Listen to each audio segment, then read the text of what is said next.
आता बघूया टॉप 9 मोठ्या बातम्या। कळव्यात परप्रांतीय महिलेनं मराठी पुरुषाला शिवीगाळ करत मारहाण केल्याची घटना 2 दिवसांपूर्वी घडली होती। ही घटना मनसेच्या महिला पदाधिकाऱ्याकडून या महिलेला मनसे स्टाईलने उत्तर परप्रांतीय महिलेच्या कांचलात लगावत तिला माफी मागायला लावली। पुण्यामध्ये मतदार यादी विभागणी लवकरच। पुणे पालिकेला निवडणूक आयोगाकडून यादी प्राप्त। स्थानिक पातळीवरून मतदार यादी घेऊ नये, आयोगाकडून देण्यात आली होती मतदार यादी, ती आता ग्राह्य धरावी, निवडणूक आयोगाचे आदेश।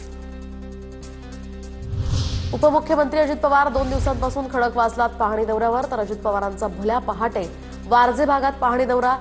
अजित पवारांकडून विविध विकास कामांचाही आढावा। अमळनेरमधील खानदेश शिक्षण मंडळाच्या कार्यक्रम पत्रिकेत केंद्रीय मंत्री रक्षा खडसेंचं नाव वगळलं। कार्यक्रमाला गिरीश महाजन, गुलाबराव पाटील, स्मिता वाघ यांची उपस्थिती। मात्र केंद्रीय मंत्री रक्षा खडसेंच्या नावाला शिक्षण मंडळाला त्यांचा विसर पडला का, असा सवाल उपस्थित। शिर्डीतील सावळी विहीर विखे पाटील समर्थकांचं त्या ठिकाणी लक्ष्मण हाकेंच्या फोटोला जोडे मारत आंदोलन। विखे पाटलांबाबतच्या वक्तव्यासंदर्भात हाकेंनी माफी मागावी, आंदोलकांची मागणी।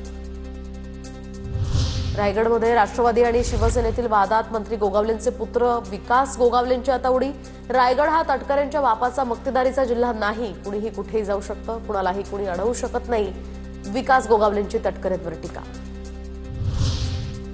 एअर इंडियाच्या बोईंग 787 विमानांची उड्डाणं रोखावीत, भारतीय पायलट संघाकडून सरकारला पत्र। बोईंग 787 विमानांमध्ये आता विविध प्रकारच्या गंभीर समस्या।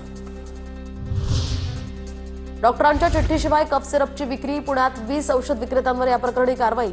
राज्यात 107 विक्रेत्यांचे परवानेही निलंबित। राज्यभरात डॉक्टरांच्या चिठ्ठीशिवाय कफ सिरपची विक्री करणाऱ्या औषध विक्रेत्यांवर कारवाईचा बडगा।